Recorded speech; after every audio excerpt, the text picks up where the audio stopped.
Capítulo 6. Raíces. Había atendido a Ajahn Mun durante 6 meses en el bosque de Per, cuando recibió una carta del venerable Chao Kun Dhamachedi, abad del monasterio de Bodhisattva y monje jefe administrativo de toda la provincia nororiental de Udon Thani. En su carta, Chao Kun Dhamachedi, que había sido discípulo de Ajahn Mun desde su juventud, le invitaba a regresar a Udon Thani y establecerse en esa región en beneficio de sus numerosos discípulos. Ajahn Mun había nacido en la región del noreste de Tailandia de habla laosiana, de la que forma parte Udon Thani, y había pasado muchos años vagando por sus vastas zonas salvajes que bordean el río Mekong. Conocida coloquialmente como Isan, la región noreste de Tailandia fue la patria de muchos monjes forestales de la época y la cuna de la tradición tailandesa del bosque. Cuando recibió la carta de Chao Kun Dhamachedi, Ajahn Mun llevaba más de 12 años viviendo y practicando en la provincia septentrional de Chiang Mai. Curiosamente, poco antes de recibir la carta, había expresado su deseo de volver a casa, alegando su deseo de poner sus enseñanzas a disposición de un grupo más amplio de monjes del bosque. Debido a la lejanía de la región septentrional, solo los monjes más intrépidos habían conseguido encontrarle allí, y su número era bastante reducido en comparación con los muchos devotos discípulos que había dejado atrás cuando se trasladó al norte. Ajahn Mun consideró que había llegado el momento de volver a conectar con ellos para consolidar la sangha del bosque Thai y garantizar su longevidad como faro de esperanza para las generaciones futuras. En el pasado, Ajahn Mun había recibido muchas invitaciones de este tipo del Chao Kun Dhamachedi, pero nunca había respondido a esas cartas ni aceptado las peticiones. Aún estaba considerando esta nueva petición cuando Chao Kun Dhamachedi se presentó de repente en el bosque de Per para invitarle en persona. Había viajado desde Udon Thani hasta la aislada región donde vivía Ajahn Mun para hablar con él personalmente y darle así a Ajahn Mun la oportunidad de responder a todas sus cartas anteriores. Ajahn Mun sonrió y dijo: «He recibido todas las cartas que enviaste, pero no las contesté porque eran pequeñas e insignificantes comparadas con tu llegada hoy aquí. Ahora estoy dispuesto a cumplir tu petición». Chao Kun Dhamachedi invitó formalmente a Ajahn Mun a regresar a Udon Thani, provincia en la que había vivido muchos años antes. Informó a Ajahn Mun de que le invitaba en nombre de sus discípulos, que echaban de menos su presencia inspiradora. Tras recibir el consentimiento de Ajahn Mun, Chao Kun Dhamachedi sugirió que fijaran un calendario para su viaje a Udon Thani. Debido a la edad y al deterioro de la salud de Ajahn Mun, consideraron prudente que recorriera la larga distancia en tren. Tras una breve discusión, decidieron una fecha de salida a principios de mayo de ese año 1940. Ajahn Mun rió como un adorable y distinguido anciano estadista una vez alcanzado el acuerdo. A pesar de su evidente fragilidad física, en aquel momento su aspecto no tenía edad. Maestro del Dhamma incondicionado, irradiaba calidez y vitalidad, mientras que su porte mostraba una elegancia y una gracia sublimes. Con su sola presencia, Ajahn Mun confería un claro sentido de propósito espiritual a todas las ocasiones. Su aura de compasión y sabiduría atraía de forma natural a personas de toda condición, que se acercaban a él para entablar conversación. Estas cualidades distintivas son lo que yo llamo envejecer con gracia. Las personas que nunca intentan practicar la meditación suelen sentirse angustiadas cuando reconocen los signos reveladores del envejecimiento y el declive de su cuerpo y su mente. Se inquietan cuando se enfrentan a una pérdida de fuerza física que les deja incapaces de gestionar sus propios asuntos. Los que se enorgullecen de su intelecto se sorprenden cuando su vista y su oído declinan y sus facultades mentales se embotan y confunden. Ver cómo se consumen sus facultades físicas y mentales asusta a quienes se han pasado la vida participando activamente en los asuntos del mundo. Para la mayoría de las personas, el envejecimiento es un cruel recordatorio de las limitaciones naturales de la vida. Por muy bien que cuiden de su bienestar físico y mental, tanto el cuerpo como la mente acabarán defraudándoles y causándoles un gran malestar. Sin un bienestar espiritual que eleve sus corazones y mentes, se enfrentan a la inevitabilidad de la muerte con miedo y temor. Buena salud, una vida familiar feliz, riqueza y prosperidad son los principales objetivos que persigue la mayoría de la gente. La mayoría considera estos logros mundanos como fuentes fiables de felicidad. En su afán por encontrar la felicidad de estas formas, muchas personas descuidan el hábito de dar generosamente, de adherirse estrictamente a los preceptos morales básicos o de desarrollar principios espirituales firmes mediante la práctica de la meditación. No comprenden que estas virtudes fundamentales son las verdaderas fuentes de la felicidad. Una vez llegada la vejez, la naturaleza efímera y vacía de estas formas banales de felicidad puede coger a los ancianos por sorpresa. Al aferrarse inútilmente al flujo y reflujo de los recuerdos y experiencias que conforman su pasado en vías de desaparición, se ven abocados a lamentar muchos objetivos y ambiciones incumplidos. Este predicamento es lo que yo llamo envejecimiento mundano. Por el contrario, los practicantes ancianos que a lo largo de su vida practican la generosidad de corazón cálido, mantienen un alto nivel de virtud moral y desarrollan su mente con la meditación, acumularán un acervo de valor interior suficiente para guiarles por el noble camino hasta el final de todo sufrimiento. Los niveles más elevados del Dhamma están a su alcance. Las nobles virtudes de estos ancianos practicantes son alabadas y respetadas tanto por los devas como por los humanos. Ya no están apegados a su apariencia física ni a sus capacidades intelectuales. Tampoco se sienten solos ni aislados del mundo que les rodea. Algunos practicantes ancianos incluso consiguen extinguir por completo los fuegos de la codicia, la aversión y la ilusión durante su vida y fallecen en un estado de pureza perfecta, como Ajahn Mun, por ejemplo. Su pureza espiritual brilla como un faro del Dhamma, iluminando los corazones y las mentes de los practicantes budistas de todo el mundo, mientras que su bondad amorosa irradia en todas direcciones, llevando paz y satisfacción a los seres vivos de todos los reinos de la existencia.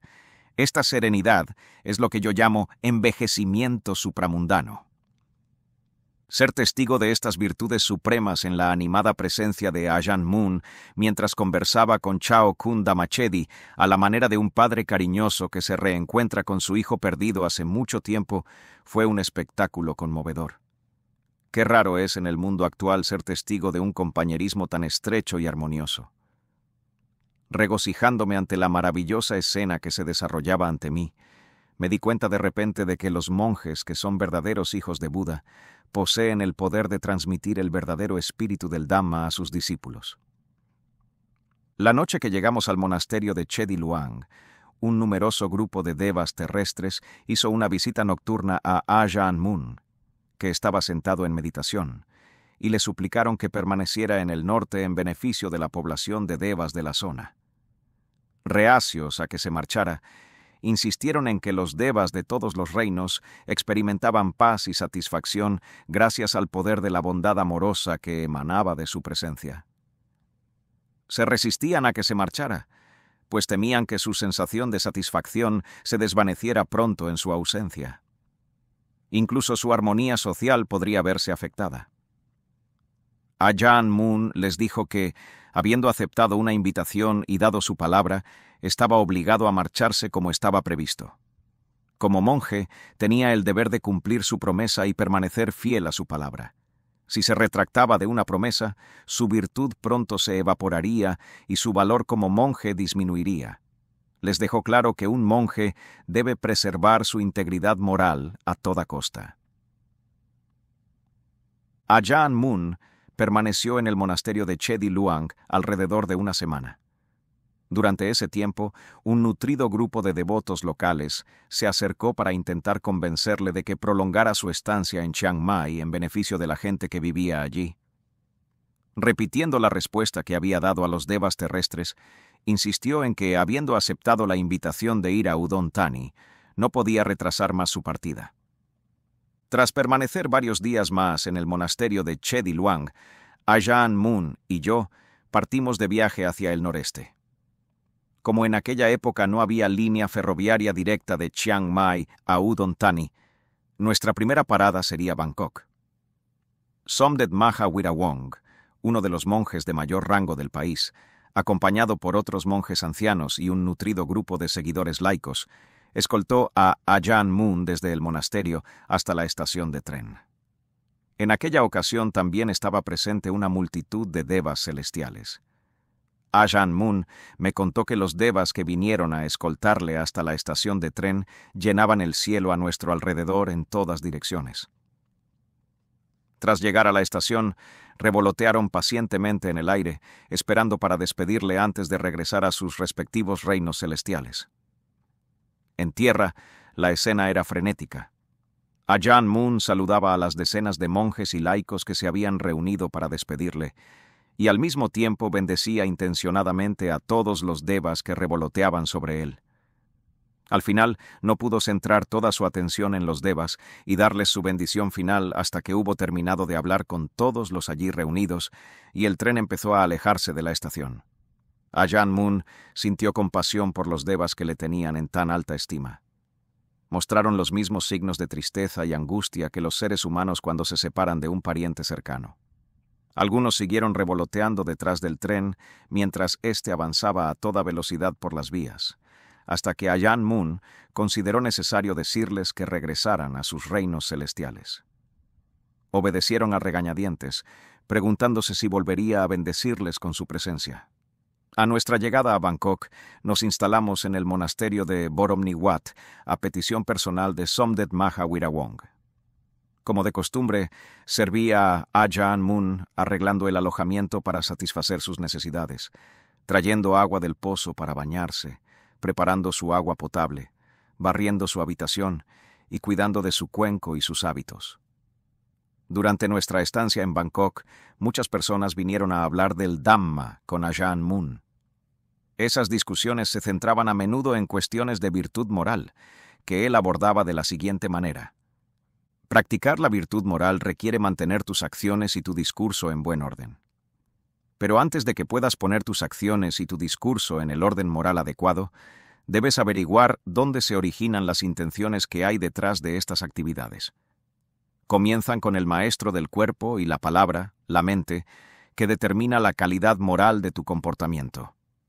Una vez que hayas establecido que la mente es el factor causal, debes aprender las formas en que tus intenciones regulan la acción y el habla para que estas actividades permanezcan irreprochables en todas las circunstancias y por lo tanto sean una fuente de bienestar para ti y para los demás. De este modo, la mente supervisa el desempeño de cada actividad que realizas para garantizar que tus acciones produzcan resultados virtuosos en todo momento. Salvaguardar la moralidad requiere que la mente sea hábil para controlar sus intenciones. La falta de ese control dará como resultado un tejido moral manchado, irregular y lleno de agujeros. La clave de la integridad moral es ser consciente de tus pensamientos y reconocer qué impulsos son apropiados y cuáles no. Presta atención a cómo te expresas a través del cuerpo, el habla y la mente. Al supervisar estos tres comportamientos para que las acciones se mantengan dentro de los límites de lo moralmente aceptable, puedes estar seguro de que tu comportamiento será siempre ejemplar y nunca perjudicial u ofensivo. Aparte de esa supervisión ejemplar del cuerpo, la palabra y la mente, es difícil definir qué es la auténtica virtud moral, ya que es imposible separar su práctica de la mente de la persona que la mantiene.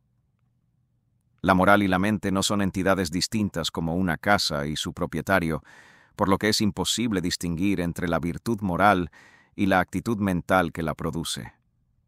Además, la paz mental resultante de la práctica de los preceptos morales no puede separarse de las acciones virtuosas que la crearon. Todos están unidos. Quienes comprenden estos principios y los practican en consecuencia permanecen satisfechos en cualquier circunstancia, pues nunca se preocupan por lapsus en sus virtuosas intenciones. Cuando lo consideró oportuno, Ajahn Mun y yo subimos al tren de pasajeros que viajaba de Bangkok a Udon Thani. Paramos primero en Korat, la capital de Nakhon Ratchasima, considerada la puerta de entrada a la región nororiental de habla laosiana. Los devotos laicos que querían conocerlo habían pedido a Ajahn Mun que hiciera una breve parada allí. Estuvimos varios días en el monasterio del bosque de Salawan, donde Ajahn Mun recibió a numerosos visitantes que venían a hacerle preguntas sobre la práctica de la meditación. En una ocasión respondió a las preguntas desde última hora de la mañana hasta el anochecer. Una pregunta que aún recuerdo se refería a la razón por la que Ajahn Mun había viajado a Nakhon Ratchasima. ¿Su propósito era buscar la reclusión y esforzarse por alcanzar el nirvana? Su respuesta fue sorprendente. Al no estar hambriento ni engañado, no busco nada que me cree sufrimiento o me cause problemas. Las personas inquietas y hambrientas nunca están contentas con lo que tienen. Corren de un lado a otro creando dificultades aquí y allá, haciendo lo que les place sin considerar si su comportamiento es moralmente correcto o no. Al final, esa hambre inquieta consume sus corazones como un fuego abrasador. Los ilusos siempre buscan la riqueza, el estatus, la alabanza y el placer. Los sabios, sin embargo, han dejado de buscar. Todo es ya perfecto en sus corazones, así que, ¿por qué perder el tiempo buscando más? ¿Por qué aferrarse a las sombras cuando saben perfectamente que son ilusorias? Las 4 nobles verdades son reales y se manifiestan constantemente en la mente y el cuerpo de todos los seres vivos. Habiendo comprendido plenamente esas verdades, yo mismo ya no estoy engañado y, por tanto, no tengo nada más que buscar. Mientras siga vivo y la gente necesite mi ayuda, haré todo lo que esté en mi mano para ayudarles. Así de sencillo. Buda enseñó que siempre estamos sujetos a la ley de causa y efecto, es decir, a la ley del karma. Una piedra angular de sus enseñanzas dice que donde hay nacimiento, también hay muerte, que las acciones traen consecuencias. En la vida cotidiana, incluso las personas que no piensan detenidamente en las acciones y sus consecuencias intentan producir las causas que les traen resultados buenos y beneficiosos. Es natural que la gente quiera mejorar su situación y tener éxito en la vida. Pero independientemente de los esfuerzos que hayan hecho para tener éxito, en el momento de la muerte todas sus ganancias materiales quedan atrás. Todas las cosas son como burbujas, aparecen y desaparecen, son impermanentes y cambian constantemente. Esta verdad se aplica no solo a los seres humanos, sino también a todas las cosas materiales del mundo. Todo debe pasar por un tiempo de surgimiento, un tiempo de permanencia y un tiempo de desaparición. En el caso de los seres humanos, percibimos esta verdad en el proceso de nacimiento, envejecimiento, enfermedad y muerte. En última instancia, los diversos resultados que experimentas en la vida dependen de los actos que has realizado y de las consecuencias kármicas que has creado por la calidad de tus acciones. No tienes más remedio que aceptar los resultados dictados por tu karma. Por esta razón, los seres vivos difieren tanto en todo, desde la calidad de su próxima vida, con su potencial para diferentes formas corporales y temperamentos emocionales, hasta los grados de placer y dolor que experimentan en esa vida posterior. Todas esas consecuencias forman parte de su propia constitución personal, un destino personal del que cada uno debe responsabilizarse plenamente. Deben aprender a vivir con lo bueno y lo malo, con las experiencias agradables y dolorosas que se les presenten, ya que nadie tiene el poder de negar las consecuencias de sus actos. Por esta razón, debes prestar mucha atención a tu conducta en la vida cotidiana. Ten cuidado de que tus intenciones no se conviertan en la causa de desgracias y sufrimientos ahora o en el futuro. En lugar de actuar simplemente por impulso, utiliza la discreción para salvaguardar tus perspectivas de experimentar buena fortuna. Presta atención a aquello en lo que te involucras, en lo que involucras a otras personas y cómo te afectará en el futuro.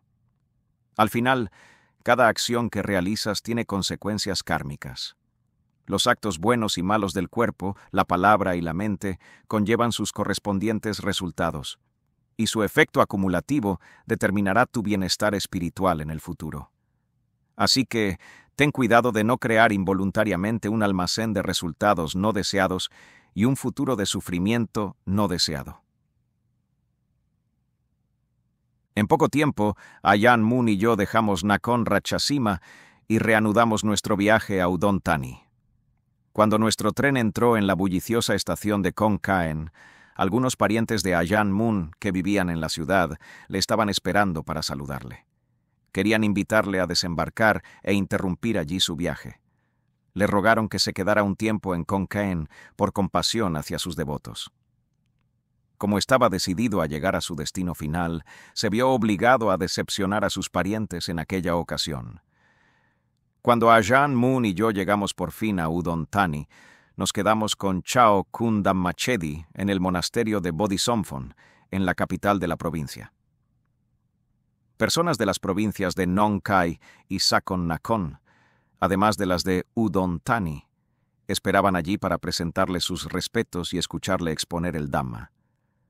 Ajahn Mun pronto se sintió acorralado por todas partes por la multitud de devotos que visitaban el monasterio de la ciudad, así que después de varios días pidió a Chao Kun Dhammachedi que le llevara a un cementerio en algún lugar de la selva que rodea Udon Thani. En sus viajes Dhutanga, Ajahn Mun siempre buscaba lugares apartados donde poder instalar su tienda paraguas y acampar en soledad. Descubrió que los cementerios eran lugares que fomentaban de forma natural el estado de alerta y la introspección.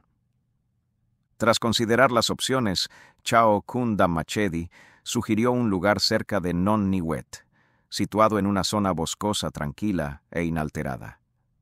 Permanecía aislado porque los lugareños, temerosos de la ira de los feroces fantasmas, no se atrevían a acercarse a la zona. El cementerio de Non Niwet era un lugar donde los lugareños se deshacían de los cadáveres de ladrones y asesinos, arrojándolos a la tierra yerma para que se pudrieran y atrajeran a los animales carroñeros. Como resultado, el lugar provocaba miedo y temor en los corazones de los aldeanos. Ajahn Mun y yo nos trasladamos a Non Niwet, montamos nuestras tiendas paraguas bajo la sombra de los árboles que bordeaban el claro abierto y sembrado de cadáveres, y nos instalamos allí para comenzar el retiro de la estación de lluvias. Una vez a la semana durante el retiro de ese año, Chao Kun Dhammachedi acompañó a un grupo de funcionarios públicos y otros simpatizantes laicos de la ciudad a visitar a Ajahn Mun, escuchar sus charlas nocturnas sobre el Dhamma y hacerle preguntas.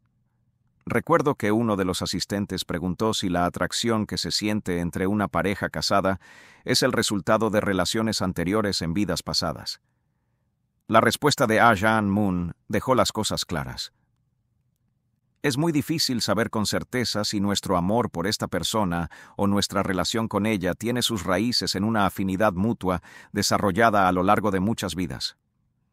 En general, la gente se enamora y se casa más bien a ciegas. Cuando una persona tiene hambre, su tendencia normal es coger algo de comida para saciarla. Comerá lo que tenga a mano si es suficiente para sus necesidades diarias. Lo mismo puede decirse de las asociaciones con vidas pasadas. Aunque tales relaciones son una característica común de la vida mundana, no es nada fácil encontrar casos genuinos de personas que se enamoran y se casan simplemente debido a una antigua asociación de vidas pasadas.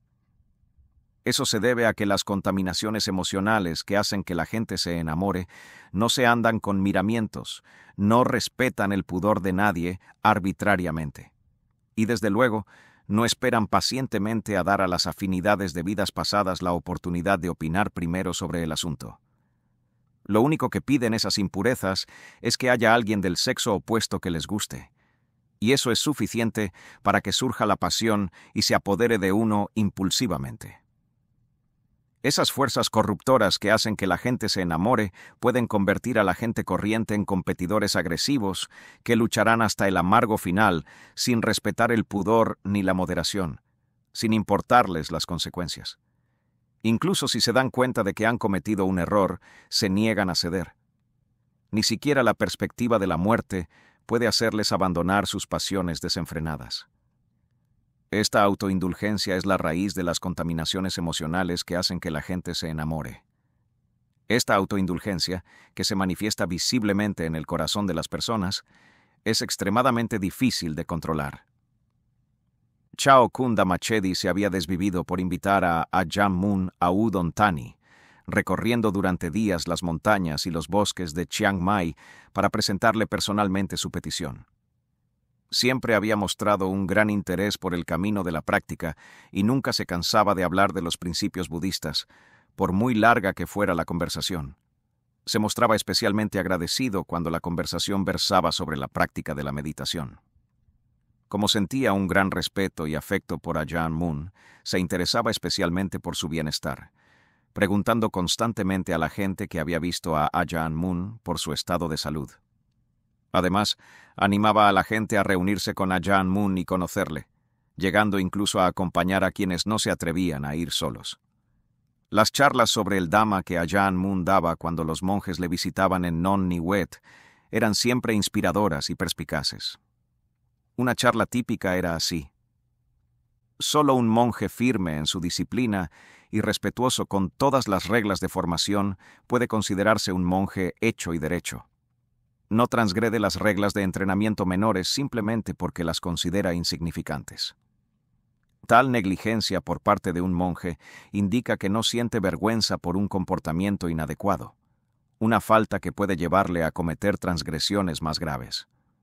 Un monje virtuoso se adhiere estrictamente al código de disciplina monástica para asegurarse de que su comportamiento no se vea manchado por manchas antiestéticas. Al hacerlo, se siente cómodo y confiado viviendo entre sus iguales, sin preocuparse de que su maestro o sus compañeros monjes tengan motivos para ser críticos o reprochárselo. Para que el monje interior de tu corazón alcance la perfección, debes ser constante e implacable en tus esfuerzos por lograr cada nivel sucesivo, tanto de samadhi como de sabiduría. Tu mente debe centrarse en el momento presente. Con la mente anclada en el presente, las preocupaciones por el pasado y el futuro desaparecen y dejas de enviar tu conciencia a perseguir pensamientos inquietos que están desconectados del momento presente. Enraizar la mente en el presente significa ser consciente de lo que está al frente y en el centro de la conciencia en cada momento. Una atención plena bien entrenada tiene la capacidad de moverse sin esfuerzo de un momento a otro, con la espontaneidad natural y el impulso fluido que se adquieren al cultivar una conciencia elevada a través de la práctica constante.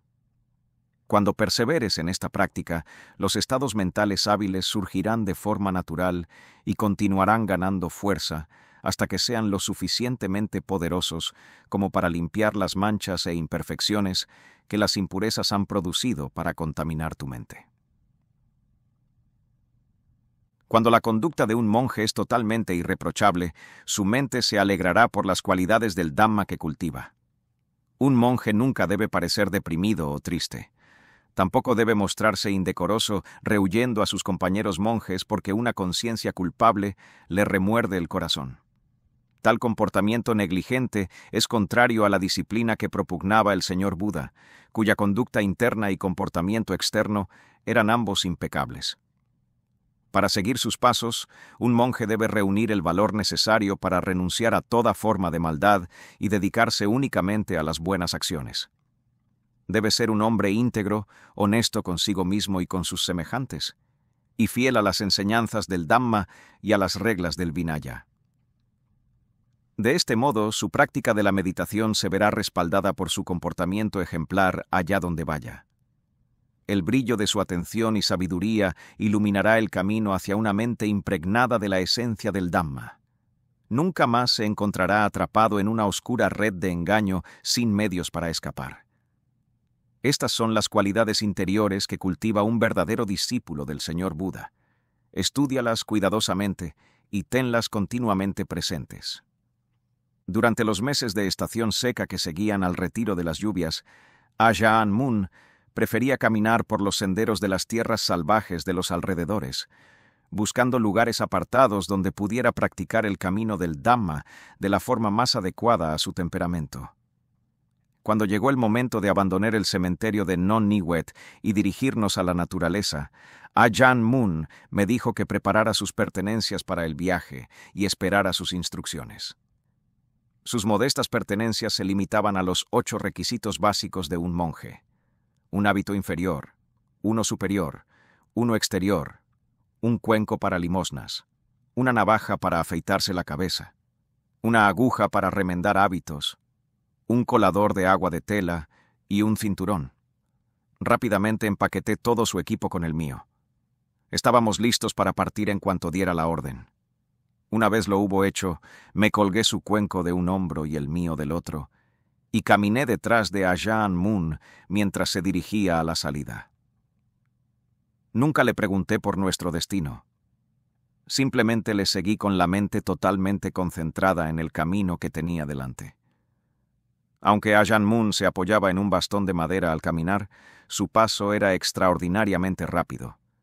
Después de tanto tiempo, aún recuerdo el sonido del rápido ritmo de sus pisadas sobre el sendero de tierra. Casi siempre que íbamos por el sendero, me daba la impresión de que tenía que correr para seguirle.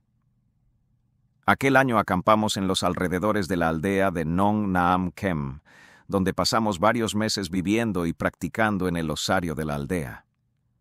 A Ajahn Mun le gustaba el lugar porque estaba rodeado de un bosque fresco y sombreado, y situado cerca de un abundante suministro de agua dulce.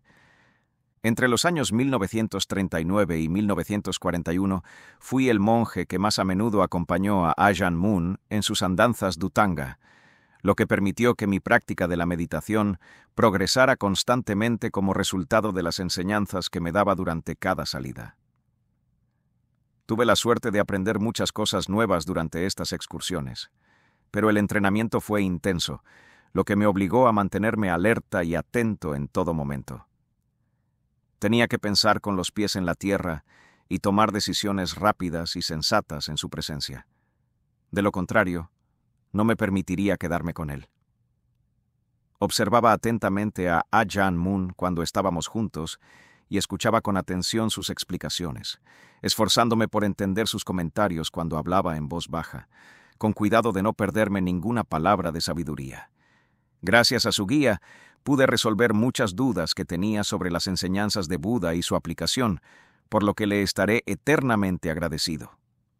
Una tarde, mientras masajeaba suavemente los cansados miembros de Ajahn Mun en la aldea de Nong Naam Kem, me contó una historia cautivadora sobre una visión extraordinaria que surgió en su meditación mientras vivía en lo más profundo de una región montañosa de Chiang Mai. Eran las 3 de la madrugada, una hora en la que sus elementos corporales eran especialmente sutiles. Acababa de despertarse del sueño y estaba sentado tranquilamente en meditación cuando notó que su mente quería descansar en completa tranquilidad. Rápidamente entró en un estado de profundo samadhi y permaneció allí durante unas 2 horas. Cuando su mente se retiró de ese estado y comenzó a regresar a la conciencia normal de vigilia, se detuvo en el nivel de concentración de acceso. Allí fue consciente de ciertos acontecimientos que se desarrollaban en el ojo de su mente. En su visión, un enorme elefante se acercó a Ajahn Mun y se arrodilló ante él, indicándole que quería que montara. Ajahn Mun no tardó en subirse a su lomo y sentarse a horcajadas sobre su cuello. Una vez acomodado en el elefante, vio que otros 2 le seguían, ambos con jóvenes monjes a sus espaldas. Los elefantes también eran muy grandes, aunque algo más pequeños que el que montaba Ajahn Mun. Los 3 elefantes parecían muy guapos y majestuosos, como elefantes reales que poseen una inteligencia similar a la humana y conocen íntimamente los deseos de su amo.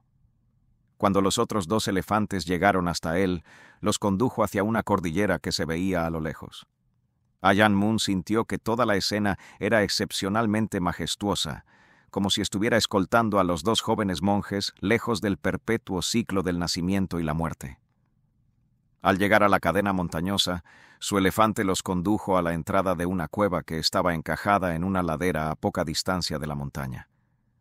En cuanto llegaron, su elefante se dio la vuelta, colocando su retaguardia hacia la entrada.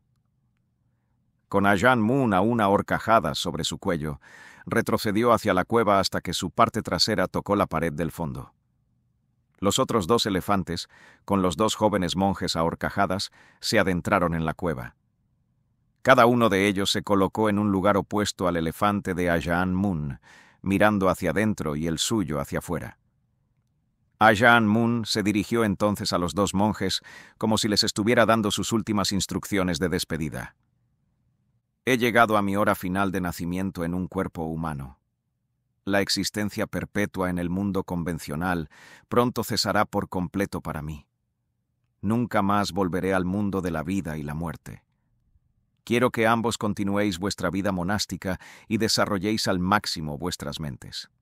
Dentro de poco seguiréis mis pasos y abandonaréis este mundo del mismo modo que yo me dispongo a hacerlo ahora. Escapar del mundo de la existencia sensible, con sus apegos y su dolor y sufrimiento agonizantes, es una tarea extremadamente difícil que exige un compromiso inquebrantable. Debes volcar cada gramo de energía en la lucha por prevalecer en este noble empeño, incluyendo enfrentarte al umbral de la muerte, antes de que puedas esperar alcanzar la completa liberación del ansia y la ilusión. Una vez liberado, nunca volverás a temer a la muerte, ni te aferrarás de nuevo al nacimiento futuro y experimentarás más muerte como resultado.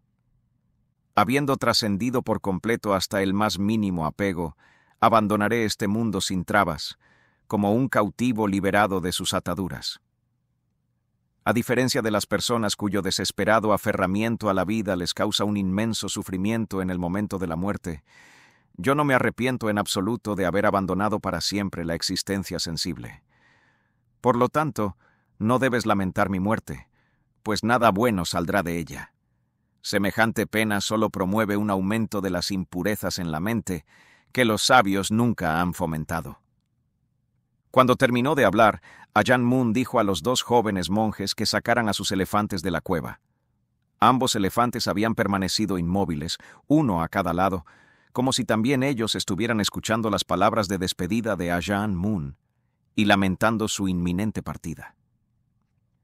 En ese momento los tres elefantes parecían animales reales y vivos, y no imágenes visuales.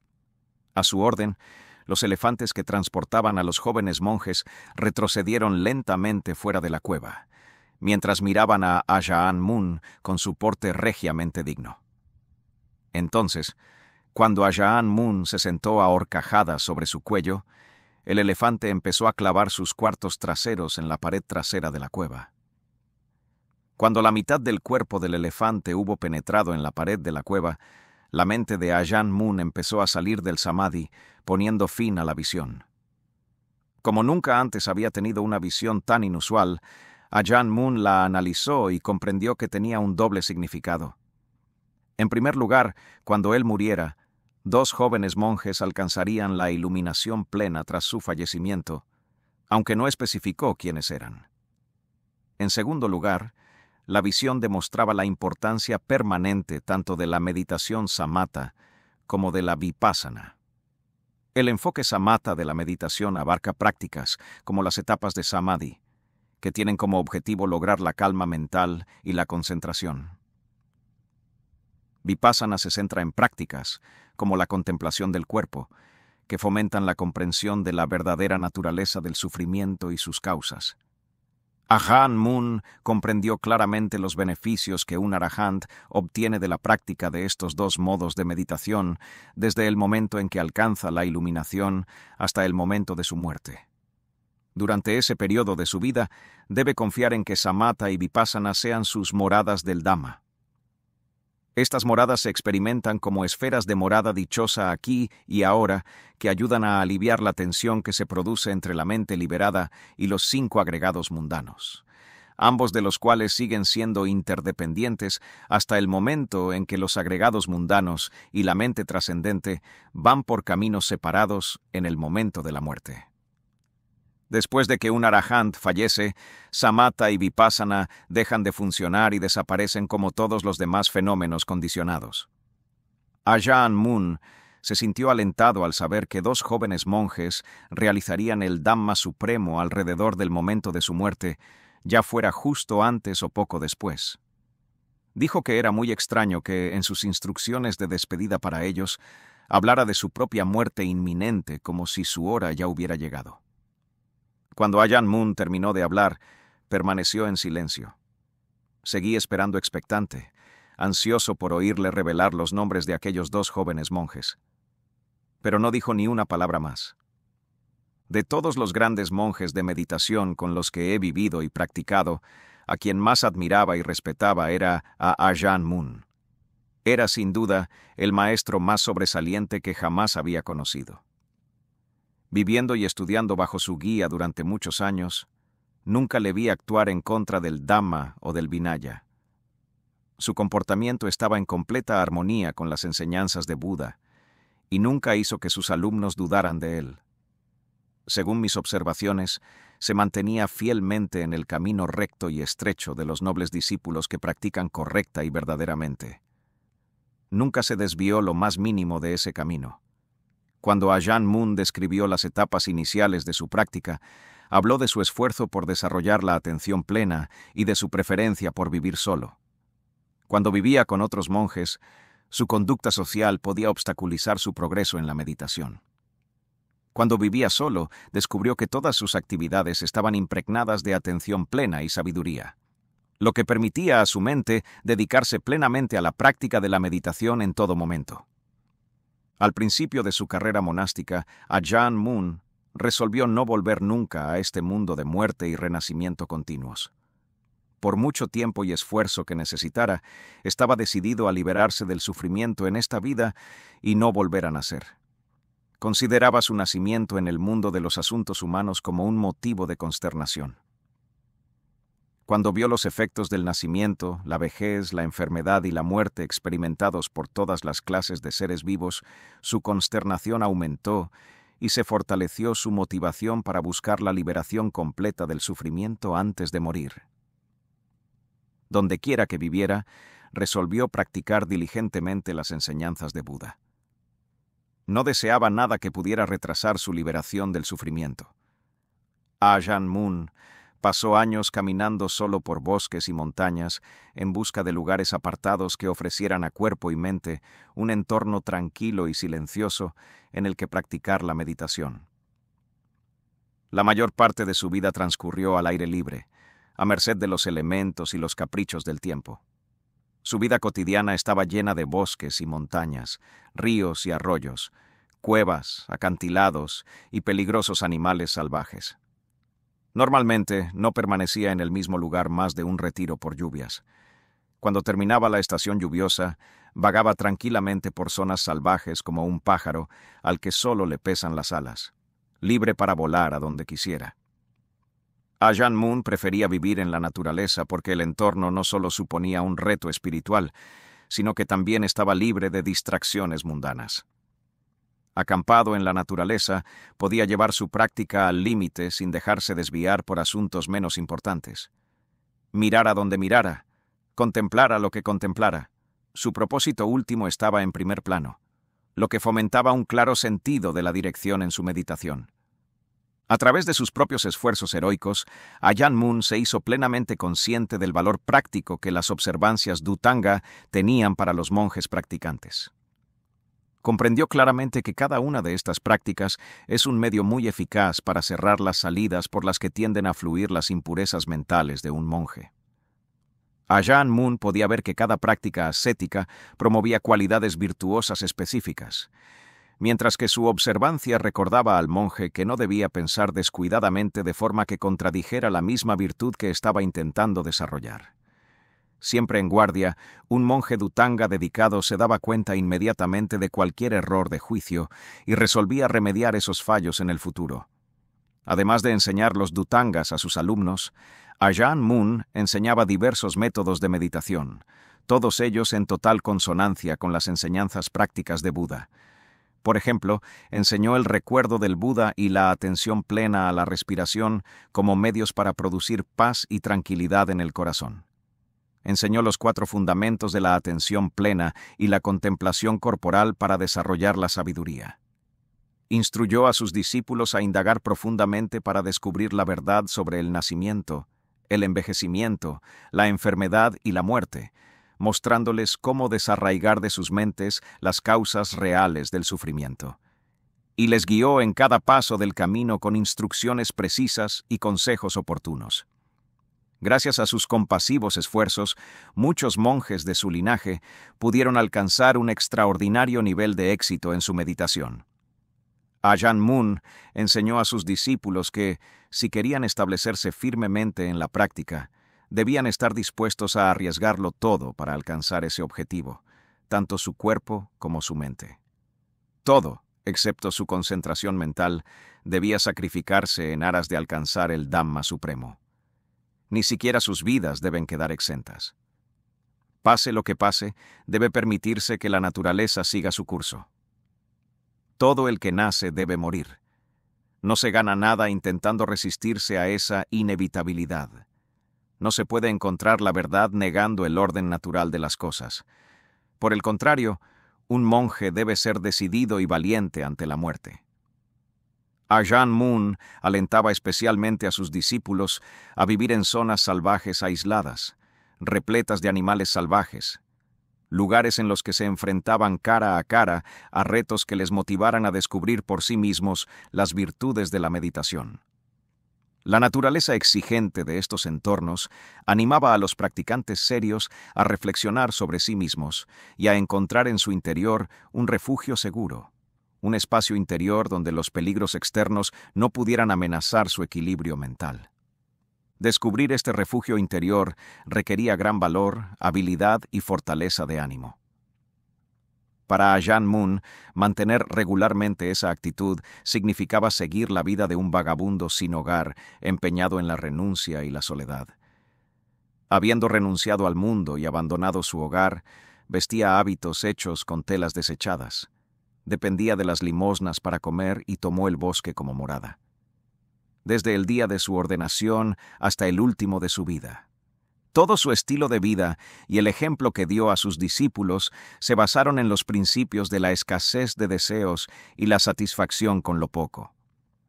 El estilo de vida de Ajahn Mun personificaba la satisfacción con el mínimo absoluto.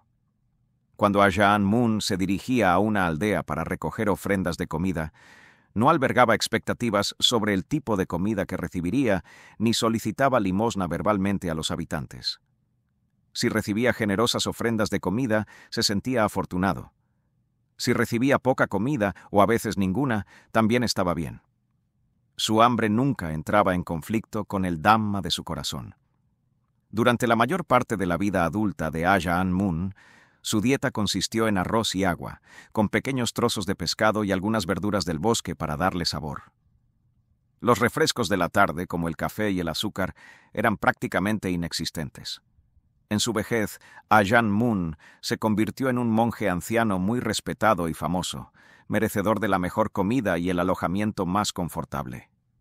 Pero un estilo de vida acomodado no encajaba con su temperamento.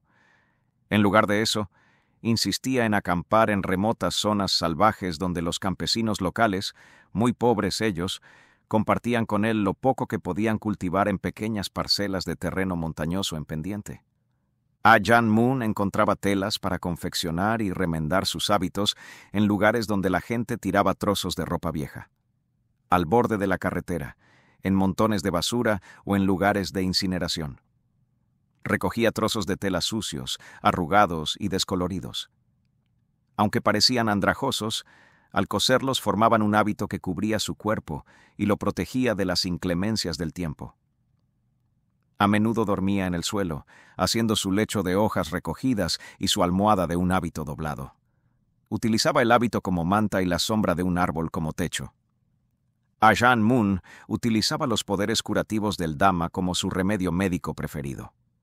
Ocasionalmente utilizaba los frutos, hojas o tubérculos medicinales que crecían silvestres en el bosque cuando estaban a su disposición. Tomaba estas medicinas tradicionales encurtidas en orina de vaca fermentada o hervidas en agua como brebaje. Cuidándose de este modo, se mantenía sano de cuerpo y mente. La mente de Ajahn Mun era poderosa y abarcadora, mientras que su comportamiento era humilde y sin pretensiones. Creía en el sacrificio de sus propios intereses para ayudar a los necesitados. Cuando recibía regalos de monjes por parte de laicos, siempre los dejaba cuando se marchaba para que otros monjes y novicios pudieran utilizarlos. Nunca esperó ganar más, ni temió quedarse sin nada.